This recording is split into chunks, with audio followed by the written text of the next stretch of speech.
Trump challenged Samuel L. Jackson to an IQ test. 30 seconds later, Samuel L. Jackson read the score and Trump walked out. In the electric, high-stakes circus of late-night television, where the line between political theater and actual reality has blurred into oblivion, it began, as so many things do these days, with a tweet. So there you go. It says, I don't know Samuel L. Jackson to best of my knowledge, haven't played golf with him, and think he does too many TV commercials. Boring, not a fan. He posted, a total lightweight. I hear he's not very smart. I have a much higher IQ, maybe the highest. I challenge him to a test. The horror that he's left us, the stupidity, how bad he was, how ineffective he was. He was so ineffective. It was the kind of bluff Trump had thrown out 1,000 times, usually with no expectation of being called. But he forgot one thing. Samuel L. Jackson is not a man who bluffs. He hopes an audience will embrace, but you really think he cared? I mean, he wants you to like his films and he wants you to embrace them in a way, but The stage was set on Jimmy Kimmel Live, but the atmosphere in the studio was tenser than a bomb disposal unit. The air crackled with anticipation. Major event. I think it could be bigger than the Super Bowl and Jake Paul fighting Dick Van Dyke combined. It could be very big. And all the credit goes to our Commander-in-Chief, Donald Trump, who sat Donald Trump, red-faced, animated, and clearly ready to bully his way through the segment. This guy, Trump shouted, pointing a finger at the camera. He does too many commercials. He says, I cheat at golf. I never cheat.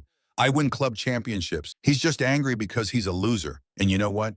He's afraid of the test, was Samuel L. Jackson. He didn't shout. He didn't stand up. I met him a lot. You've played golf with him. I played golf with him. He I claims- actually played golf with him with Anthony Anderson one day. Gotcha. Mr. Trump, Jackson said, his voice a low, dangerous rumble that instantly silenced the room. You talk a lot about winning. You talk a lot about genius. And you want to have a test? I'm right here. Trump, thinking he had the upper hand, took the bait immediately.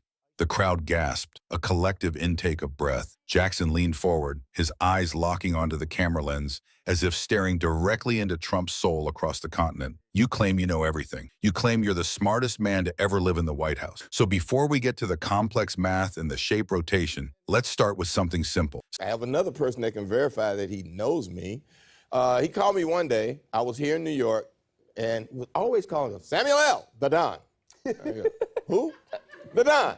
He pulled out a scorecard, a simple, folded golf scorecard from Trump National Golf Club. He held it up to the light, flipping it open with a flick of his wrist. This is from 2018, Jackson said, his voice steady. We played 18 holes. You claimed you shot a 72. Trump's eyes widened on the screen. He started to stammer. That was a great round, a perfect round. Everyone saw it. Jackson ignored him. I kept the score, Donald. I wrote it down. But that's not the test. Jackson looked at the camera. The test is simple. You say you have a photographic memory. You say you never forget a win. So for the record, and for the American people, Jackson paused, the tension in the room reaching a breaking point. Can you tell me without looking down what you actually shot in the par 3 12th hole after you kicked your ball out of the water?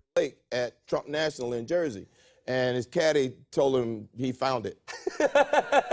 Now, was the caddy soaking wet when he said this? No, he was not. Yeah, he just took off running, and next thing you know, I got it, Mr. Trump. And you're like, oh, did you see a splash? Trump froze. He was trapped. If he said birdie, Jackson would produce the scorecard showing a double bogey. If he admitted the double bogey, he admitted he lied about the 72. If he admitted he kicked the ball, he admitted to cheating. The genius was checkmated by a piece of cardstock, 0025. He opened his mouth, but only a dry rasp came out. The sweat was visible on his brow now.